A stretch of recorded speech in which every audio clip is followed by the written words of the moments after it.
성도 여러분, 오늘 이제 말씀드린 것처럼 욥기 설교, 욥기 강의 첫날 시간입니다. 오늘은 욥기를 시작하면서 서론적인 부분을 말씀드리려고 합니다. 여러분 제목 보셨죠? 오늘 욥기 시작하는 첫 번째 제목이 인간, 그 지난한 탐구를 시작하다. 여러분 그 제목 보시면서 어떤 느낌이 드셨습니까? 서론의 제목, 지금 오늘 그냥 서론 이제 시작하는 건데, 서론의 제목 치고는 좀 무겁죠?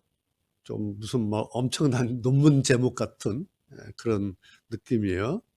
그 이유는 딱 한 가지예요. 욥기가, 오늘부터 시작하려고 하는 욥기가 이런 책이기 때문에 그렇습니다. 여러분 욥기를 보시면 이제 뭐 느끼셨겠지만 욥기가 이런 책이죠. 만약에 욥의 세 친구들처럼 친구들이 그렇게 얘기하죠. 너 죄를 지어서 그런 거야. 그러니까 어서 회개해. 그러면 끝나. 빨리 회개해. 죄를 지어서 욥이 고난당했다. 그래서 죄를 회개하면 일이 끝난다. 소위 인과응보 그렇게 말하죠. 이렇게 욥기를 인과응보론으로 이렇게 바라보면 욥기는 사실 간단하고 아주 쉬운 책입니다. 그런데 여러분 욥기가 42장이에요. 아주 깁니다. 왜 욥기가 그렇게 간단할 수 있는 욥기가 이렇게 길고 지루한 논쟁으로 계속 이어질까? 그 이유가 뭘까? 여러분 우리가 욥기를 읽어보면 읽는 것 자체도 얼마나 때로는 좀 지루하기도 하고요. 길기도 하고 왜 이러는지 무슨 뜻인지 이해하기가 좀 어려운 그런 책이 또 욥기이기도 합니다. 그동안 여러분 욥기 좀 읽어보셨습니까? 사람들이 욥기를 언제 읽는 것 같습니까? 사람들이 욥기란 책이, 성경의 욥기가 고난의 책이다. 욥기의 주제가 고난이다 라는 것을 뭐 대부분 다 잘 알고 있죠. 그래서 해결하기 어려운 어떤 고난이 닥쳤을 때에, 어떤 역경이 빠졌을 때에 어떻게 하지? 그래서 성경에서 어떤 답이라도 찾기 위해서, 혹은 성경 욥기를 읽으면서 좀 위로를 받고 싶다. 그럴 때에 우리가 이렇게 욥기를 펴고 그리고 욥기를 읽게 됩니다. 그래서 이제 욥기를 이제 이렇게 읽는 거예요. 처음에 1장, 2장 처음을 읽으면서 이제 그런 마음이 드는 거죠. 그래, 이렇게 어마어마한 이런 재벌 같은 이런 어마한 사람도 이렇게 엄청난 고통, 고난을 당했는데 1장, 2장을 읽으면서 이제 그런 생각이 들면서 마치 자기와 동지라도 된 것처럼, 그러면서 한편 1장, 2장을 읽으면서 참 욥 안 됐다. 그렇게 욥을 좀 위로해 가면서 욥기 1장, 2장을 이제 읽어가는 거죠. 그러다 이제 3장으로 넘어가면 욥의 탄식이 나오죠. 막 욥이 내가 이 세상에 왜 태어났는지 막 죽고 싶어하는 그런 탄식을 하는 장을 만나게 됩니다. 그게 3장이죠. 그래서 그 3장을 읽으면서 아, 나만 이러는 거 아니구나. 그러면서 또 동제를 이제 느끼게 되는 거죠. 그러면서 이랬던 욥도 나중에는 완전히 회복되고 천하의 그 욥이 됐구나. 그러니까 그 비결 좀 내가 좀 더 알아보자. 그러면서 이제 마지막 3장 마저 뭐 읽는 거죠. 그러다 4장에 들어서면서부터 이제 진흙탕에 빠지게 됩니다. 욥기를 열어서 읽으려는 독자는 지금 자기가 당면한 그 고통의 문제를 좀 해결하기 위해서 좀 어떤 방법이 있는가, 하나님께서 나에게 어떻게 말씀하시는가, 어떻게 위로하시는가, 좀 그 방안을 좀 금방 좀 찾고 싶어 해서 욥기를 이제 읽는 거죠. 그런데 4장부터는 좀 점점 더 지루해지고요. 또 어려워지고 오히려 점점 미궁에 빠지는 것처럼 답을 찾으려고 하는데 오히려 더 답이 보이지 않는, 그렇게 되는 거죠. 그러면서 이제 몇 장 꾹꾹 억지로 참고 읽다가 결국엔 욥기를 이제 덮어버리는 거죠. 혹은 어떤 분들은 그나마 들은 게 있어요. 욥의 결론을 알고 있는 거죠. 그래서 이제 건너뛰는 거예요. 마지막 42장 끄트머리로 건너뛰어서 읽고 싶었던 알고 있는 그 끄트머리 부분을 마저 읽습니다. 거기 보면 욥이 마침내 이제 회복되죠. 그리고 아들, 딸 다시 얻고 처음보다 더 많은 복을 얻고 아들, 손자 4대를 보면서 140세까지 부유하게 살다 생을 마쳤다. 42장 마지막 끝 그 결론 부분을 읽게 됩니다. 그러면서 어떤 위로 같은 것도 얻고 그래 회복되겠지 소망도 가지게 되고요. 그러면서 이제 욥을 끝냅니다. 그래서 사람들이 욥에 대해서 아는 것이 한 3가지 정도입니다. 하나는 부유했던 욥은 부자였다. 두 번째, 새 친구들이 와서 막 말싸움하고 논쟁했다. 세 번째, 그런데 욥이 다시 회복됐다. 그래서 이 3가지 정도 욥기를 알고 있습니다. 여러분, 욥기 하면 가장 먼저 떠오르는 구절 어떤 겁니까? 어떤 거 있습니까? 사람들이 욥기에서 가장 많이 기억하고 가장 즐겨하는 구절 있죠. 식당에 가면은 이렇게 걸려있는 말씀이 있어요. 내 시작은 미약하였으나 내 나중은 심히 창대하리라. 입구에 이렇게 걸려있지 않습니까? 내 시작은 미약하였으나 내 나중은 심히 창대하리라. 이제 개업했을 때에 이제 걸어놓고 축복하고 그런 소망을 갖죠. 그런데 욥기 말씀이에요. 욥기에 있는 말씀이에요. 욥기 8장에 나온 말씀입니다. 그런데 이 말이 욥이 한 말이 아니라 욥의 친구, 욥에게 와서 말했던 친구 빌닷이라고 하는 친구의 말입니다. 그러니까 사실 사람들이 제일 욥기 가운데 제일 좋아하는 말, 제일 많이 기억하고 하는 말이 욥이 한 말이 아니라 그 친구의 말이에요. 나중에 이제 나오겠지만 이 말도 사실 적당한 말, 맞는 말은 아닌데 여하튼 사람들이 그걸 좋아해요. 왜? 내 나중은 심히 창달이라 부자가 되고 번창하게 될 것이다. 그런 소망을 가지고 이제 식당 개업하면서 이제 걸어놓죠. 또 한 가지 이제 사람들이 기억하는 욥이 한 말 하나 있어요.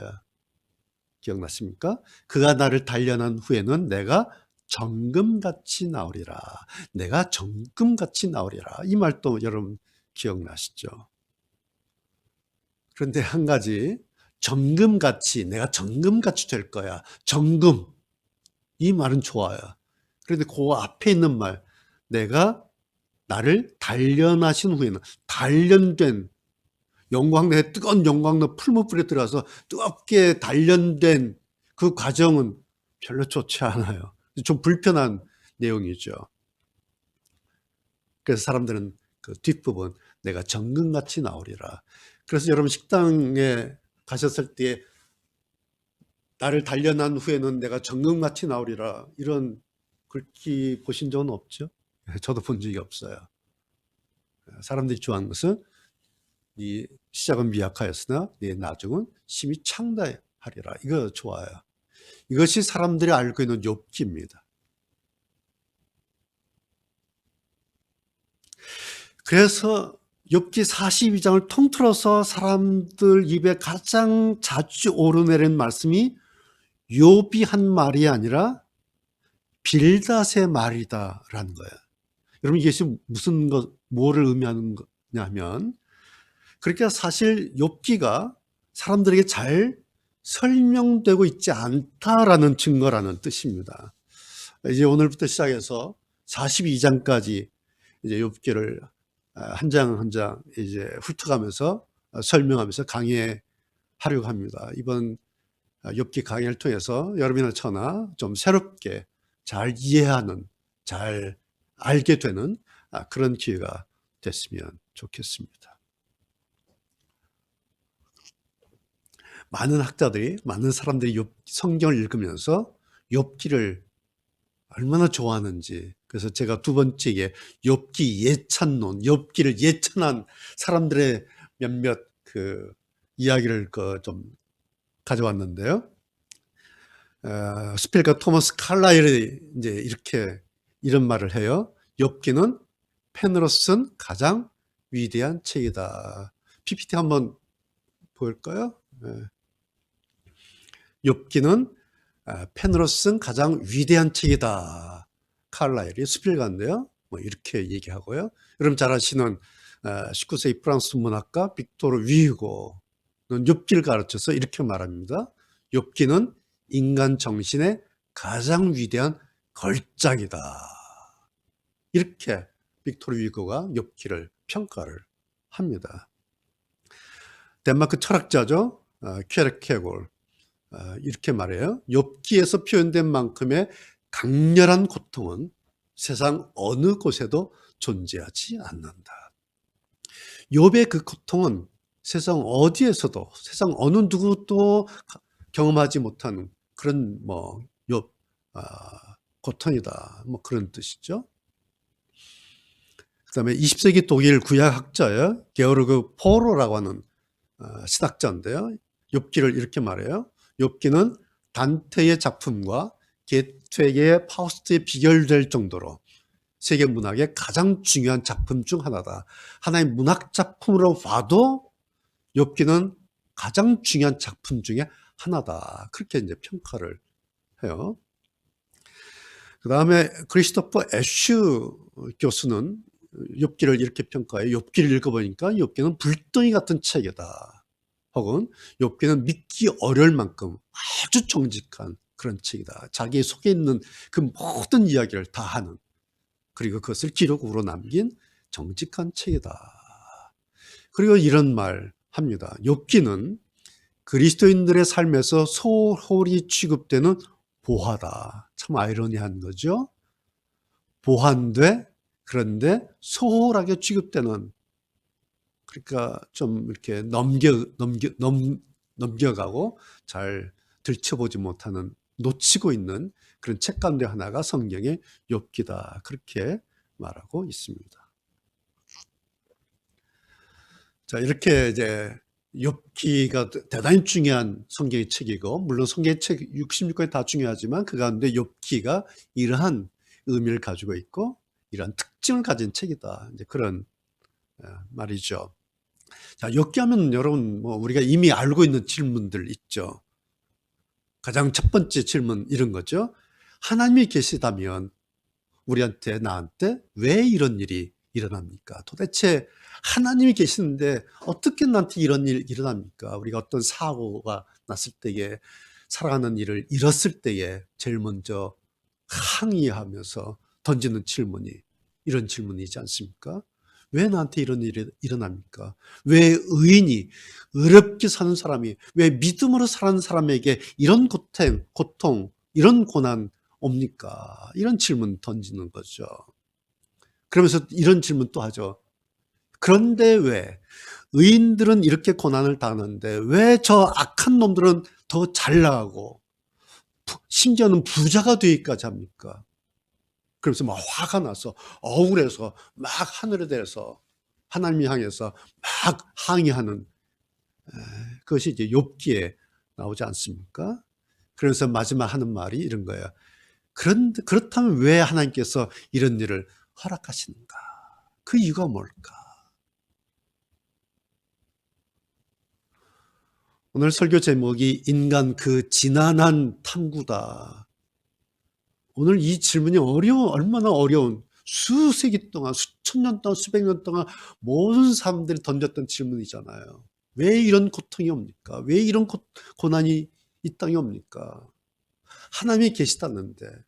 그런데 저 악한 놈들은, 하나님 없다고 그렇게 사는 놈들은 저렇게 더 잘 나가고 저렇게 잘 살고 있습니까? 억울합니다. 이건 공정하지 않고 이건 맞지가 않습니다라고 막 화를 내고 분노하는 이런 질문은 오늘 우리들뿐만 아니라 지금까지 살았던 모든 사람들의 그런 질문이었다.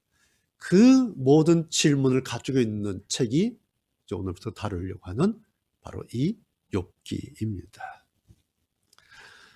자, 네 번째, 오늘 이제 서론적으로 몇 가지 중요한 부분만 제가 설명하고 다루려고 합니다. 네 번째 다루려고 하는 것은 욥기가 42장이에요. 뭐 하다 보면 42장 될 수도 있어요.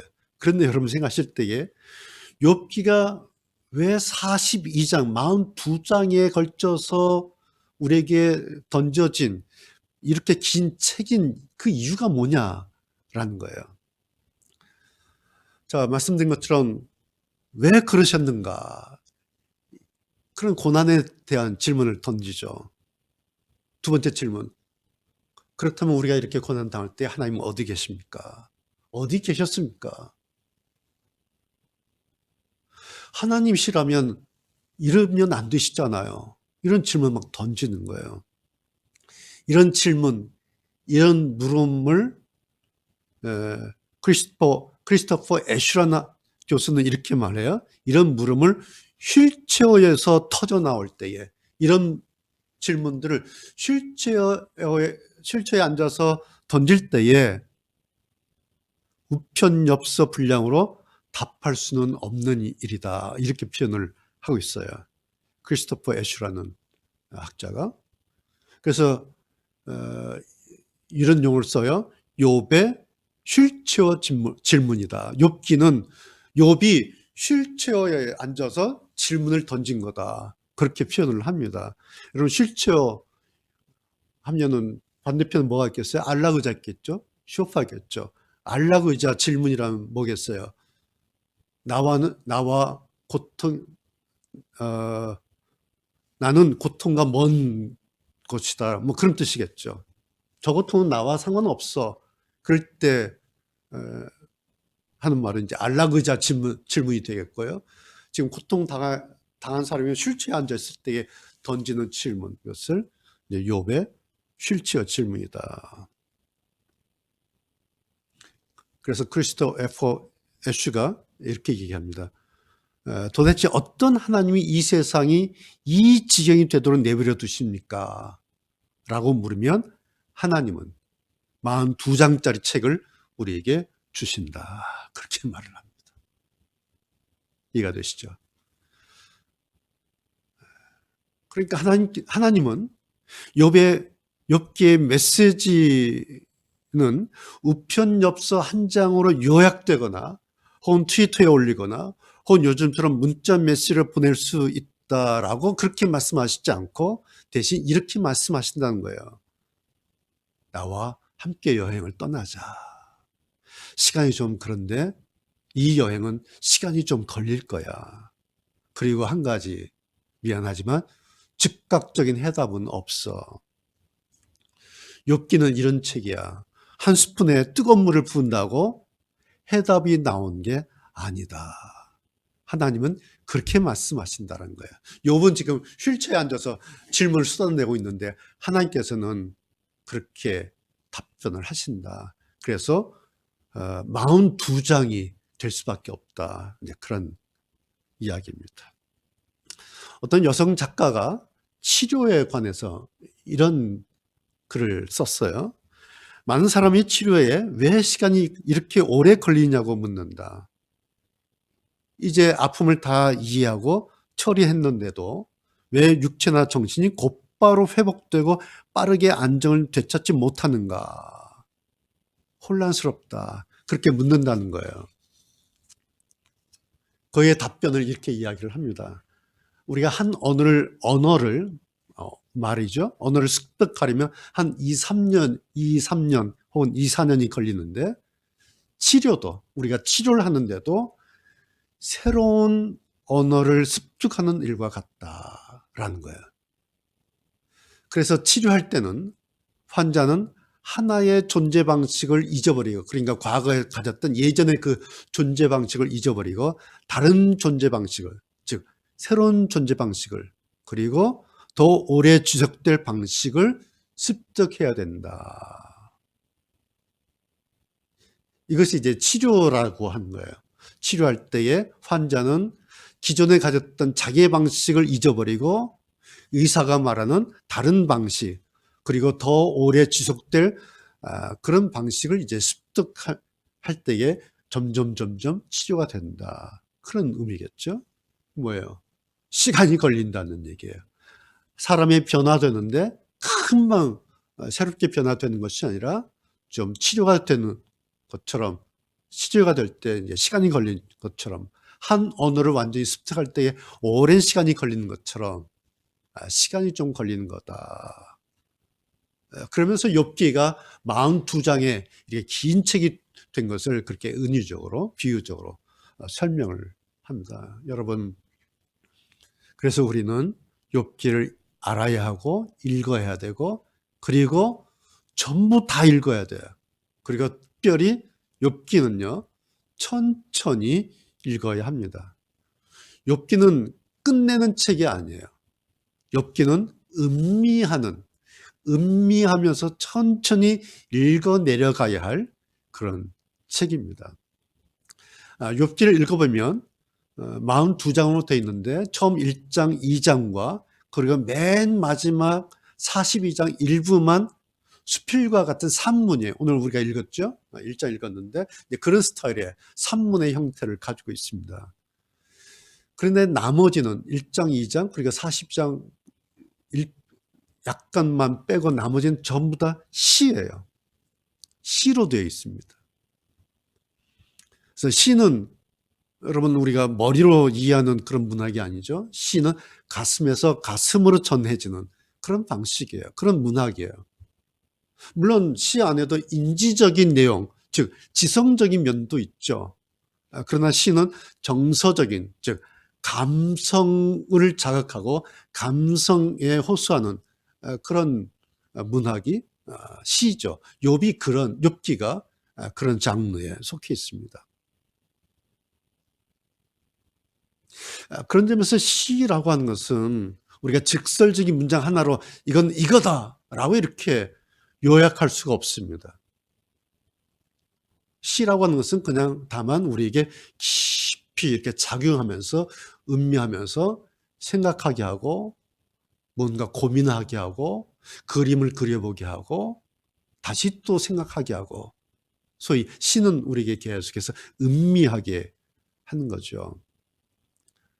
그러기 위해서 우리도 이제 욥기를 다루면서 이 시 형식을 가지고 있는 욥기의 이 시 운율, 여기에 좀 푹 잠기면서 이번에 이 욥기를 따라갈 필요가 있습니다. 여러분, 욥기를 대하는 태도는 그래서 서두르지 않아야 돼요. 천천히, 그리고 끝까지 가야 됩니다. 왜냐하면 중간에 결론이 없어요. 중간에 답이 없어요. 특별히 욥기뿐만 아니라 우리가 다른 성경 다 대할 때 같은 거예요. 우리는 성경을 무슨 시험 공부하듯이 무슨 점수를 내듯이 그렇게 성경 읽지 않죠. 뭐 그렇게 성경 대하면 안 됩니다. 우리는 성경을 읽을 때에 내 신앙의 문제를 점검하면서, 그리고 내 신앙을 어떻게 발전시킬 것인가, 어떻게 내 신앙을 성장시킬 것인가, 그런 관점에서 이제 우리가 성경을 읽고 성경을 듣고 이렇게 묵상하는 거죠. 그 가운데 특별히 오늘 시작한 욥기가 그렇다라는 말씀입니다. 시 형식을 가지고 있다는 점에서 그렇게 욥기를 이제 음미하면서 그렇게 천천히 읽어 나갈 필요가 있습니다. 그래서 제가 지금 이 욥기를 편집을 했습니다. 쉬운 성경으로. 한국 개역 성경은 조금 이해하기가 어려워서 이제 3장부터는 쉬운 성경으로 예배 시간에 이렇게 읽게 될 것입니다. 편집을 다 했는데요. 빠르면 이번 주간에 여러분에게 욥기 편집본이 전달될 것입니다.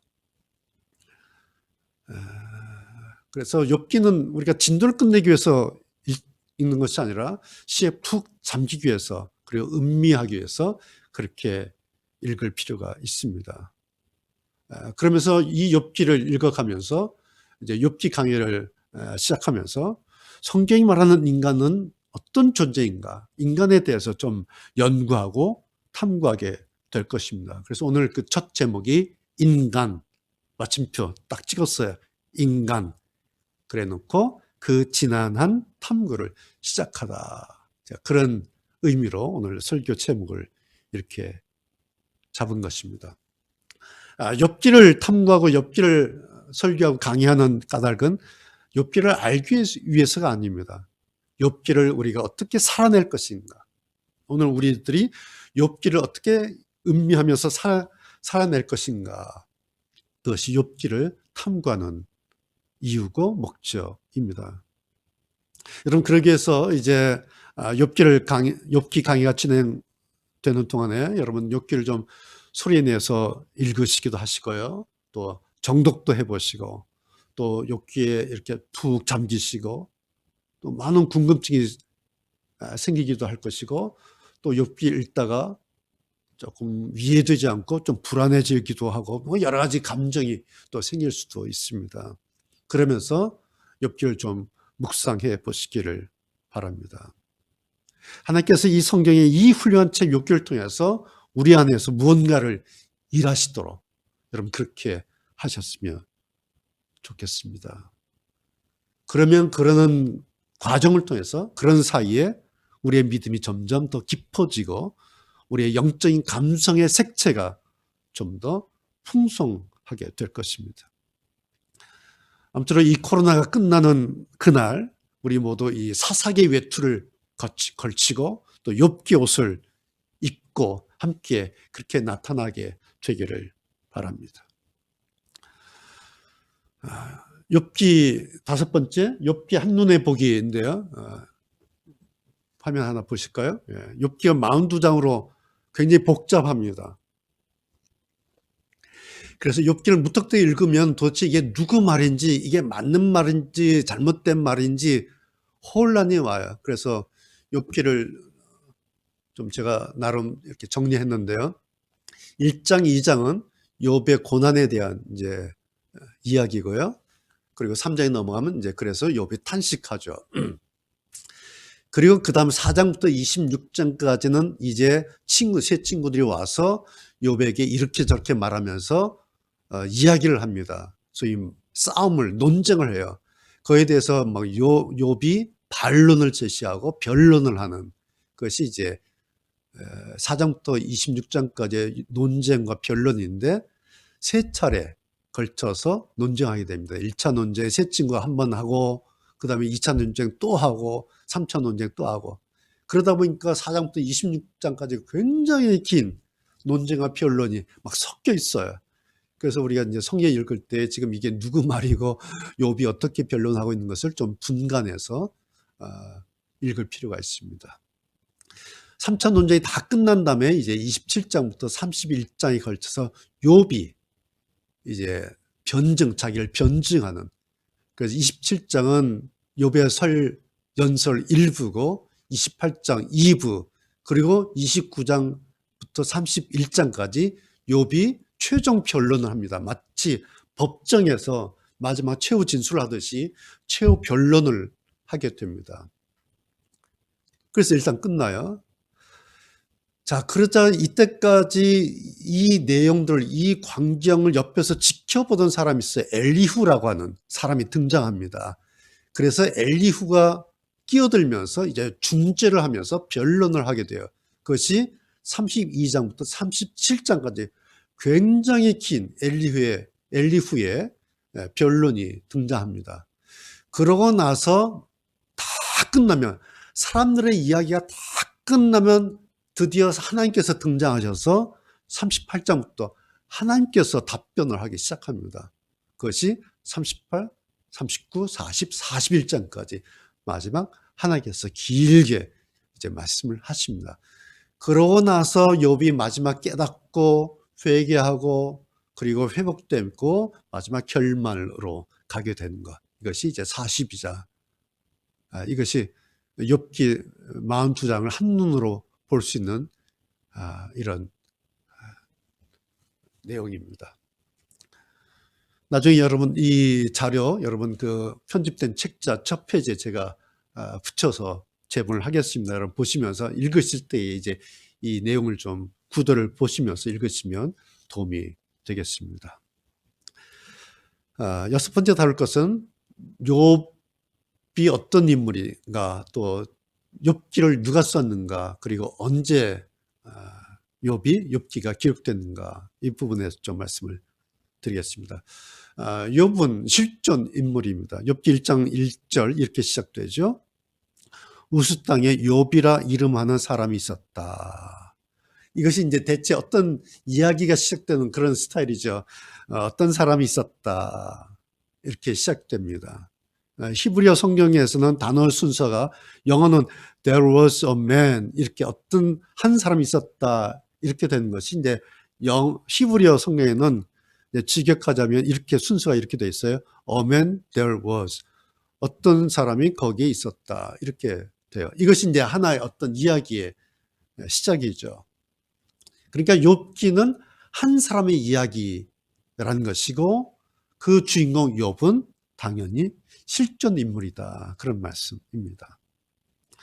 욥이 실존했던 인물이라는 사실을 이제 구약의 여러 곳에서 증명을 하고 있죠. 특별히 구약의 선지자 에스겔이 노아와 다니엘과 욥은 역사적 인물이다. 그렇게 기록을 합니다. 에스겔 14장에 보면 이렇게 기록하고 있어요. 비록 노아, 다니엘, 욥 이 세 사람이 거기 있을지라도 그러니까 노아나 다니엘처럼 욥도 실존했던 인물이다. 실제 인물이다. 뭐 그런 말씀이죠. 신약에 넘어가면요. 야고보서 예수님의 형제인 야고보가 욥을 하나님께 심히 시험받은 그런 인물이다. 그렇게 말하면서 이렇게 이제 기록을 하고 있어요. 야고보서 5장 11절 너희가 욥의 인내를 들었고 그러니까 인내를 들었다고 할 때 주인공은 욥이다. 너희가 아마 들었을 거예요. 욥의 인내를. 그렇게 기록하고 있습니다. 사도 바울도 로마서와 고린도전서에서 욥기를 두 번이나 인용하면서 그렇게 기록하고 있습니다. 이렇게 성경 자체가 욥이 실존했던 인물이라고 기록하고 있는 것이죠. 자, 한 가지 우리가 이제 생각해야 될 점은 욥이 우스 땅에 살았다. 욥의 그 지역이 우스 땅이다. 이 우스라고 하는 지역은 이스라엘 안에 위치한 지역이 아닌 동방의 땅이에요. 거기에 이제 살았던 사람이에요. 그러니까 욥이란 사람은 팔레스타인이 아닌 이방 땅에 살았던 사람. 그리고 욥기에 일어난 그 현장은 팔레스타인, 그 이스라엘 중심의 그런 그 지역에서가 아니라 이방 땅에서 일어난 그런 일이다라는 그런 의미입니다. 우리가 1장을 오늘 읽었는데요. 그 아들 생일잔치, 우리가 잘 아는 그런 생일잔치 스토리가 나오죠. 거의 이제 아들과 딸 이야기는 나오는데 며느리 사위가 없어요. 그렇죠? 언급이 되고 있지 않아요. 그래서 대개의 학자들이 아마 이때까지 그 욥의 아들이나 딸들이 미혼의 자녀들이었을 것이다. 뭐 이렇게 추정을 합니다. 그래서 이제 욥의 나이를 추정을 하는데요. 그 미혼의 세 딸을 이렇게 전제로 해서 아마 18세에서 20세 초반의 딸들이었을 것이다. 그 딸을 둔 아버지예요. 그러니까 욥의 당시 욥기가 시작되는 1장의 그 배경을 가진 욥의 나이를 학자들은 40대 초반. 여러분 40대 초반이라는 게 남자 나이 40대 초반에 뭘 의미합니까? 인생의 절정기였다라는 거예요. 그러니까 욥이 고난당한 때가 인생의 말년 황혼기에 그런 일을 당한 것이 아니라 인생의 절정기 40대에 욥이 이랬다. 욥에게 이런 일이 일어났었다. 학자들이 그렇게 추정을 합니다.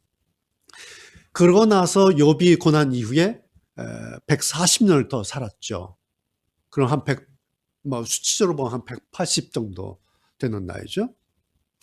아브라함 나이 여러분 기억나십니까? 175세고요. 이삭도 180년을 살았고 또 야곱은 한 147년 이렇게 살았습니다. 그러니까 그때 나이와 비슷한 비교할 수 있는 그런 나이죠. 그래서 학자들이 이제 여러 가지 자료를 가지고 추정하는데 욥은 주전 2000년경, 즉 족장 시대에 살았던 아브라함이나 이삭이나 야곱이나 그 동시대에 살았던 인물이었다. 그렇게 여러 가지 이제 자료들을 가지고 이제 추정을 합니다. 그렇다고 해서 이제 욥기가 그때 기록되는가 이제 뒤에 나옵니다만 조금 이제 여러 가지 또 설이 있어요. 단지 욥이란 인물이 아브라함과 이삭과 욥의 그 족장 시대의 인물이었다. 그리고 그때에 일어났던 일이다라고 추정한다면 욥기가 창세기와 출애굽기 그 중간, 그러니까 창세기 다음에 이렇게 편집되고 기록으로 이렇게 남아야 될, 배치돼야 될 그런 책이죠. 자, 그런데 욥기가 이제 뒤에 있지 않습니까? 그 이유는 욥기를 구약 성경에 시가서로 분류를 합니다.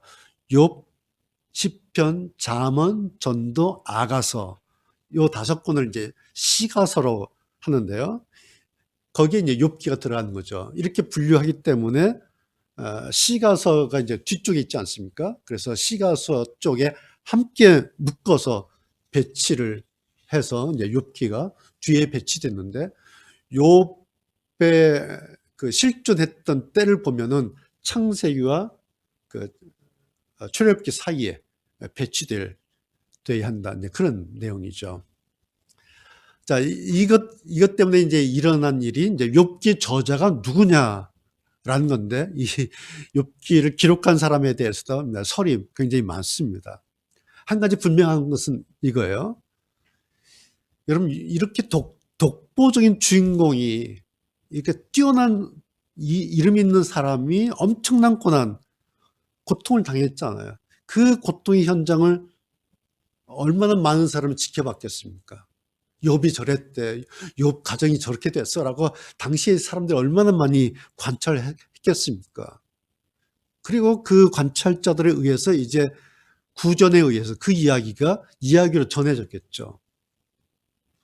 그리고 그 욥의 이야기가 후대에 편찬된 것. 그래서 남은 것이 욥기다라는 겁니다. 그러면서 이 욥기를 누가 썼는가, 이 저자가 누군가에 대해서 학자들에 따라서 몇 가지 추론이 가능합니다. 그런데 첫 번째 추론이 욥이 직접 썼다. 소위 욥 저작설입니다. 욥이 저자였을 것이다. 그 이유 가운데 하나가 무엇보다도 이 책을 저술한 사람은 이 책에 기록된 그 많은 내용들과 밀접하게 관련된 사람이어야 그 내용들을 시시콜콜하게 다 알아서 적을 수 있고 기록할 수 있을 것이다. 그런 이유예요. 특별히 무엇보다도 욥이 이제 이 고난 이후에 140년 더 살았잖아요.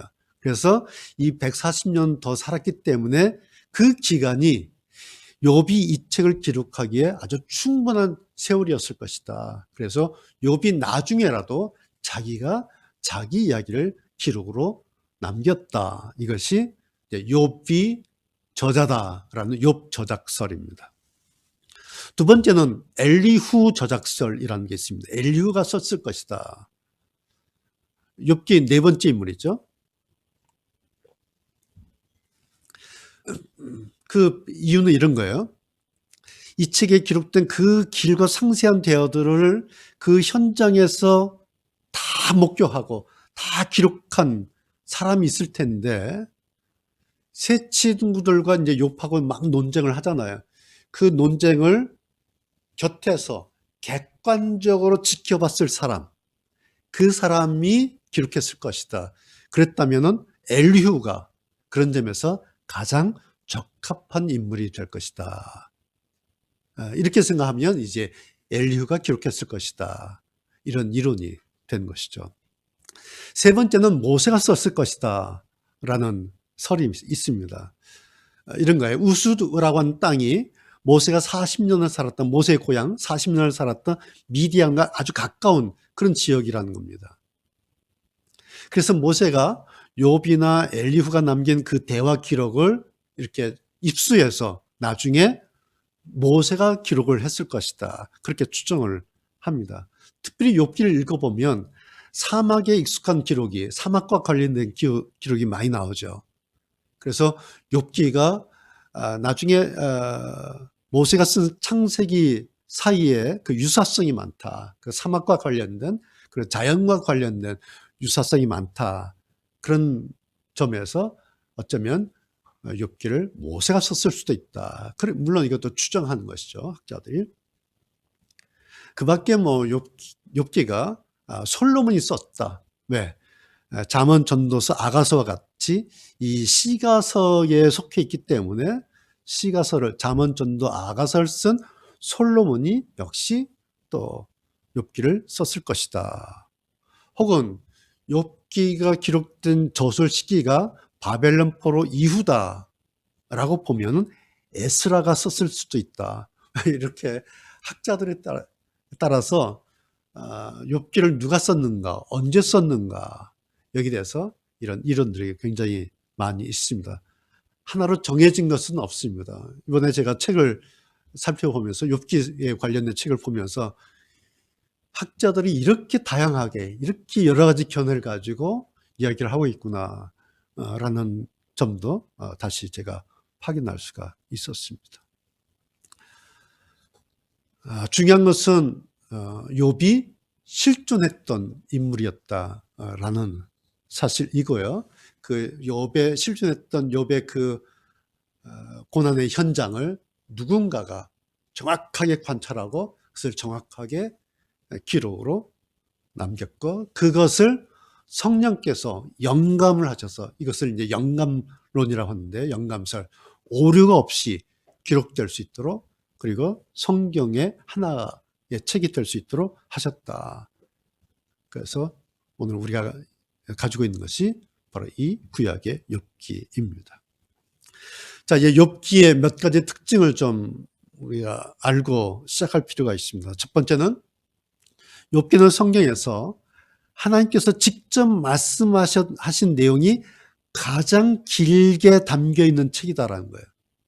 아까 여러분 보셨죠?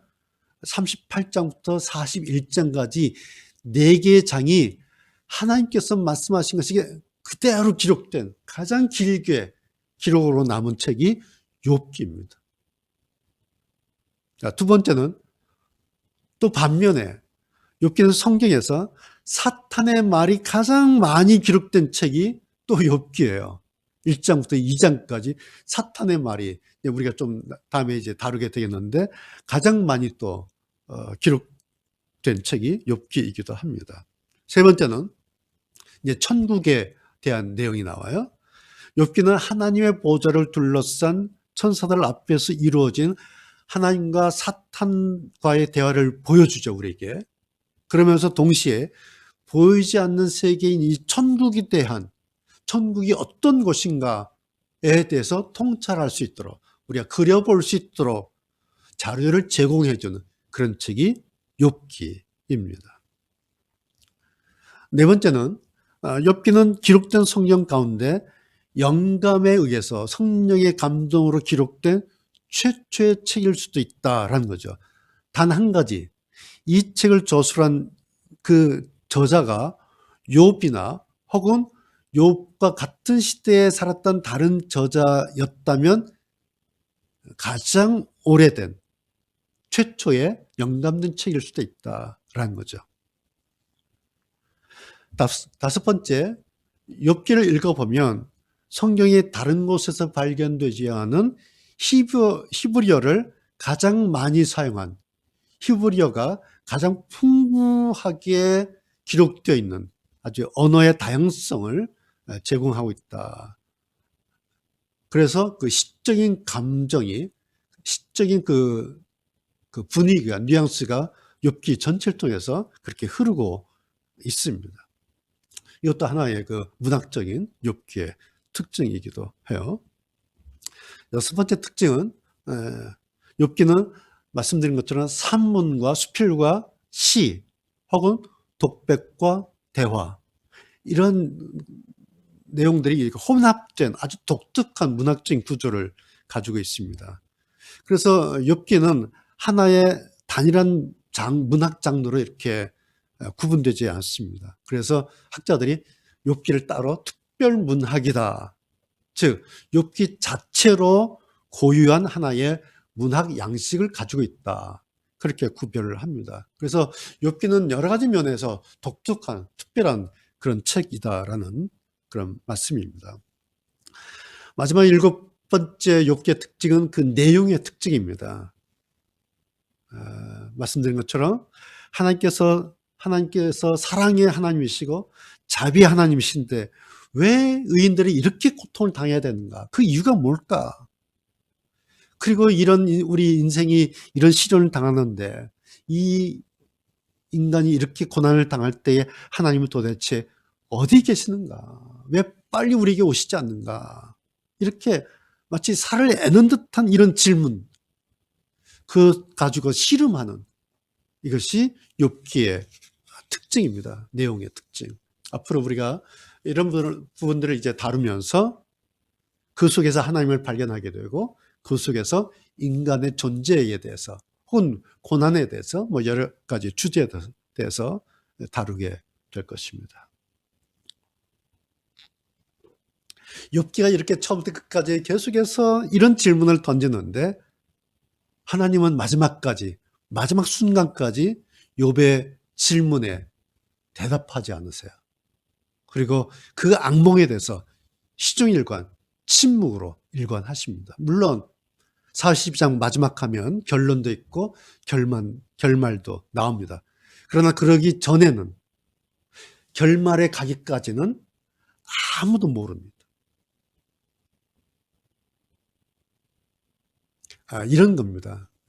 하나님은요, 우리 사람에게 강요받지 않는 분이에요.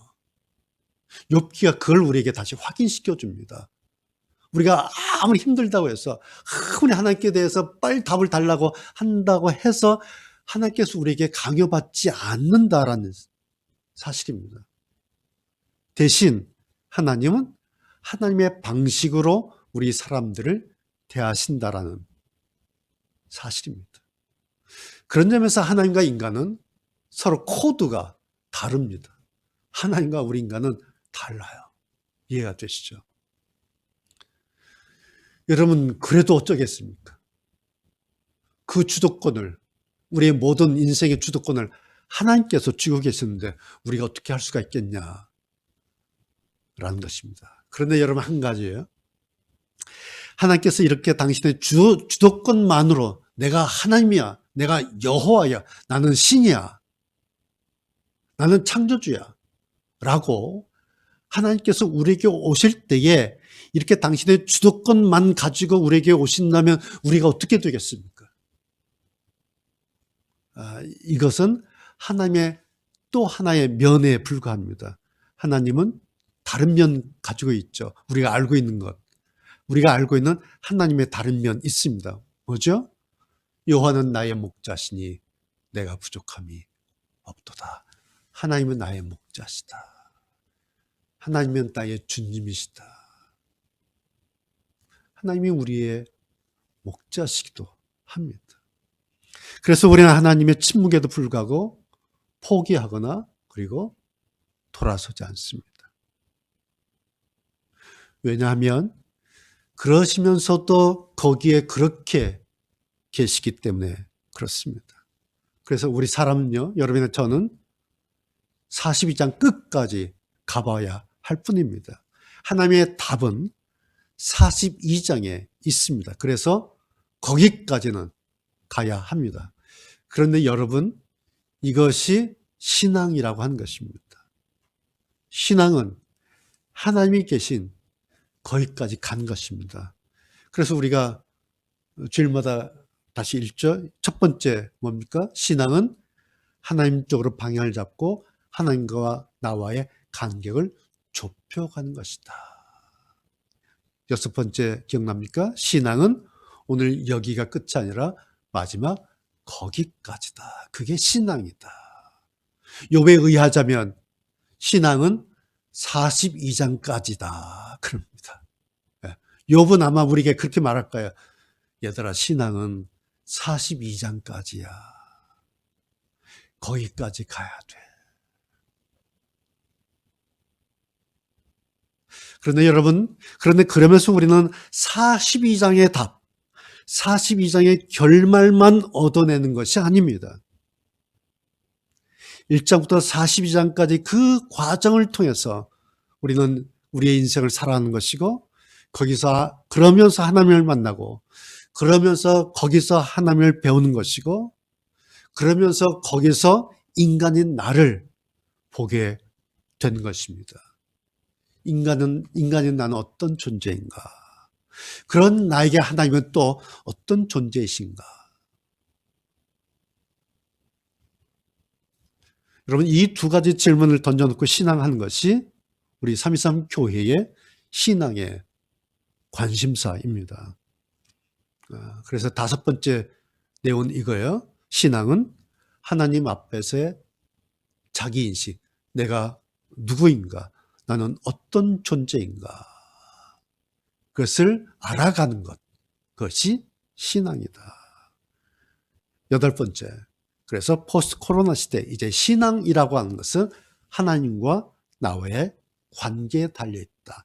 나는 어떤 존재이고 하나님은 나에게 어떤 존재이신가. 그래서 아홉 번째 이런 얘기를 우리는 하는 겁니다. 크리스천들은 이제 하나님에 대해서 이야기하는 거 그만두고 하나님과 개인적으로 만나서 친밀하게 하나님과 교제하며 하나님과 사귀어 가는 것이어야 한다. 그러면서 신앙은 12번째, 내 생각 속에 예수님 생각이, 하나님 생각이 한쪽에 자리하고 있는 것이다. 그것이 신앙이다.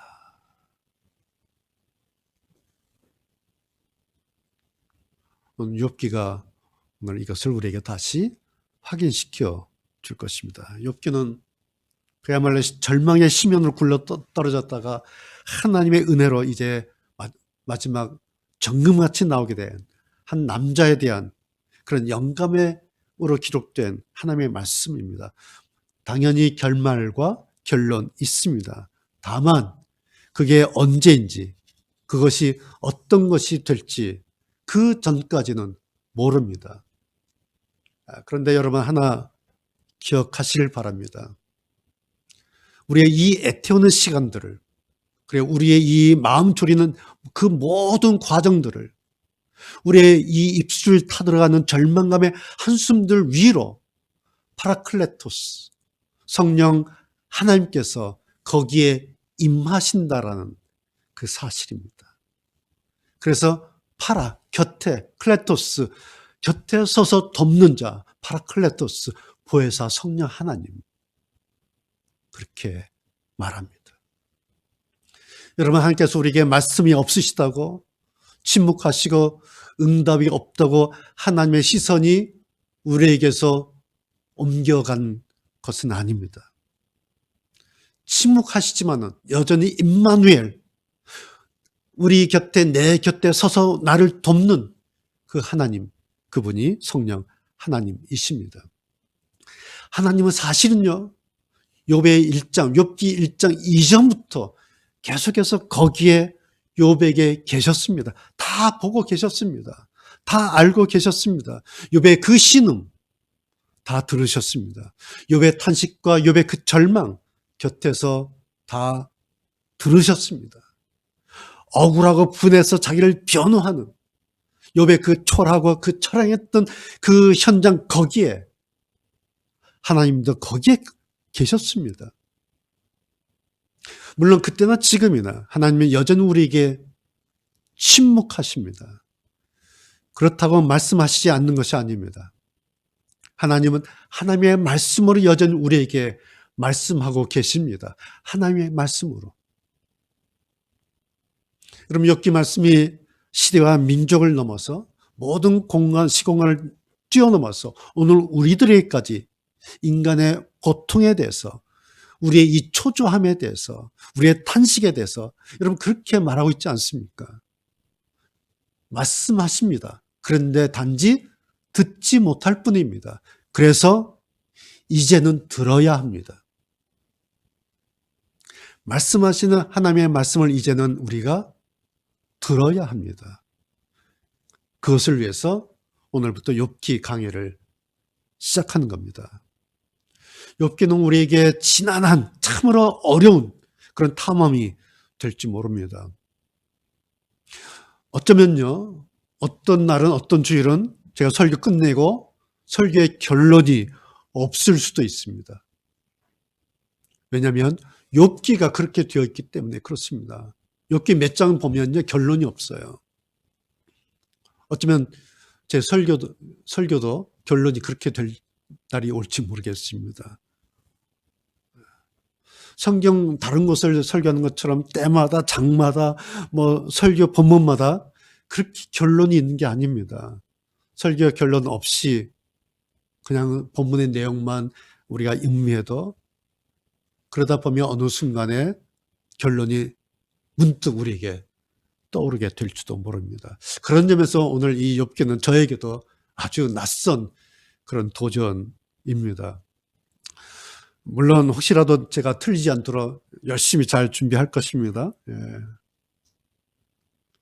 그렇지만 똑똑하기로 치면 따를 사람이 없어 보이는 이 천하의 욥의 이 세 친구들도 그러고 있는 것을 보면 이 오늘부터 이제 다루게 될 이 욥기라고 하는 이 책이 우선은 설교자인 저로서도 참 넘기 어려운 큰 산과 같습니다.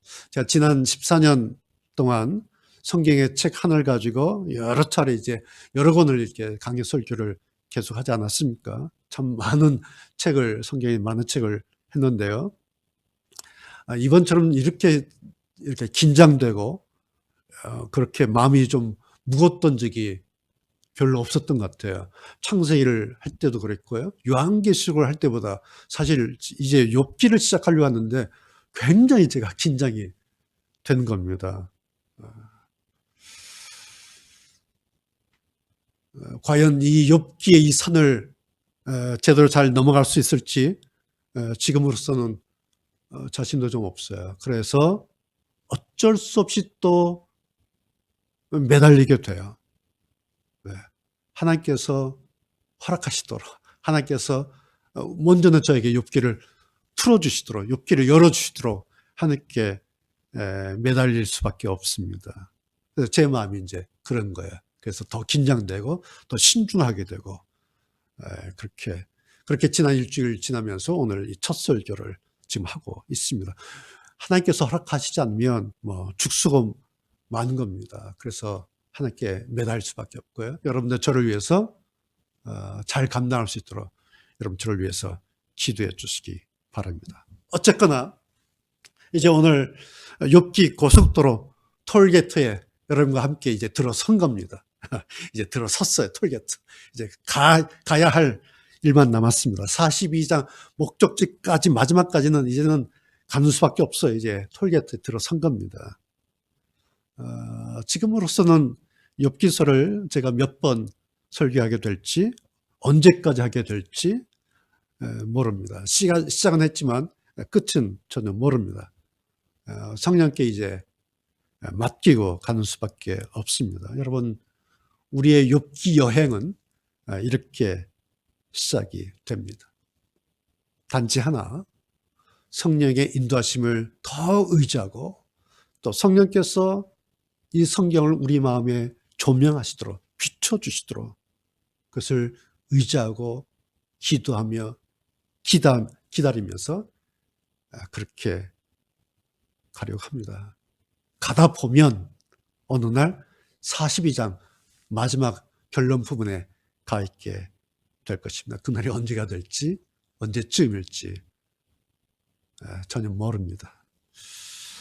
아무쪼록 우리 모두에게 좀 힘들지 모르지만 그러나 멋진 욥기 여행이 됐으면 좋겠습니다. 욥기 여행에 여러분을 초청합니다. 함께 이제 오늘부터 욥기 여행 떠나도록 하겠습니다.